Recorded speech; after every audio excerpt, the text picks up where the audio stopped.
can't believe I'm in the sanctum sanctorum. Neither can I.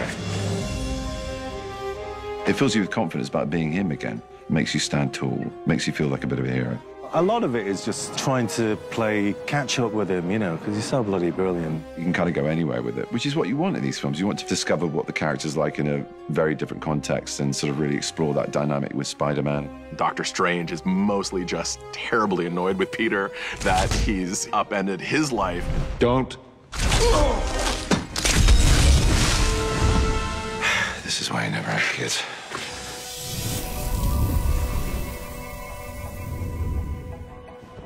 I really like the idea of, like, It's a Wonderful Life with Peter. What could he possibly do to try and fix things? What is the 17-year-old kid's solution to this problem? You'd be like, well, I know Doctor Strange. Maybe I could ask him for help.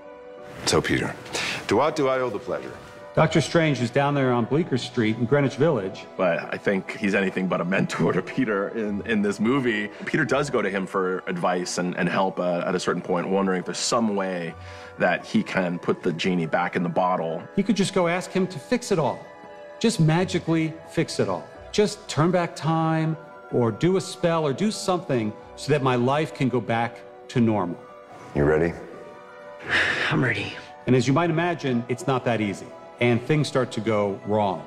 If you really think about what Peter's been through and how closely tied Strange is to all of that, it's basically Strange's idea about how to actually stop Thanos in Endgame. You know, that directly leads to the loss of Peter's mentor right in front of his eyes. It's no stretch of the imagination for me to think that Strange would want to help him. I'm really sorry to bother you, sir, but... Please, safe to have the universe together. I think we're beyond you calling me sir. Okay, Stephen. That feels weird, but I'll allow it. It's nice that he's able to seek solace in a friend that's Doctor Strange. It's also nice for me because Benedict has been a good friend of mine for years and years, so it's always fun sharing the screen with him. It's always interesting as well having two boys from London pretending to be two boys from New York. Him and Parker are kind of level in the Avengers. You know, they're two very important superheroes, but sort of on a more everyday level, one's mid-40s and the other one's yet to go to college. So there's a very sort of paternal or avuncular thing that kind of kicks in with Strange, which is very non-Strange territory to be in. You know, this guy's quite a self-involved egotist, even if he is doing good for others. It's on his own terms. So this kid kind of reorientates him, and we're loving riffing off that and also just doing some really cool shit that I haven't done yet in a film. That's Strange.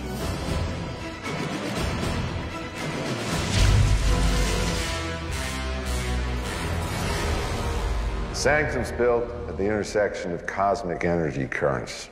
And they shot an episode of The Equalizer here in the 80s.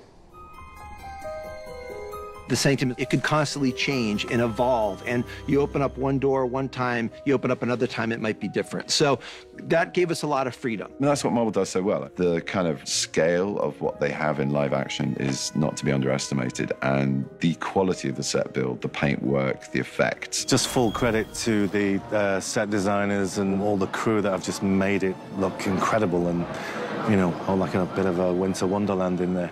This is a huge amount of Epsom salts. I kid you not, like barrels and sacks and tons, literally, of Epsom salts. So you would think, how? And it just does. And even when you wet it down, it starts getting that slightly kind of crystalline, squelchy feel of snow that's thawed a little bit after a few hours sun in the morning, but it's basically really nice powder. So, what is this place? The Ancient Chamber was a blast to do, and we had to come up with, you know, why is it here? What's the design elements? So we have these two sets. We have a workshop, and then we have an Ancient Chamber, and we wanted a really strong contrast between those two. So the joke is when they go downstairs, they click on the light, and it's just the most boring basement you've ever seen, like the most storage room, Doctor Strange. They work through the workshop, and they come into an aperture or a threshold, and they look into a really ancient chamber, an old ruined chamber, which is where a lot of our action takes place. But that whole concept of the ancient chamber being a ruin that was here before New York was even built was kind of the idea. We wanted to come down from the top of the sanctum, down a staircase into the workshop, and then down even deeper into the ancient chamber. And so that was a great set to design. It's full of fun to play with this set, and it just puts you right back on your game as a character like Strange.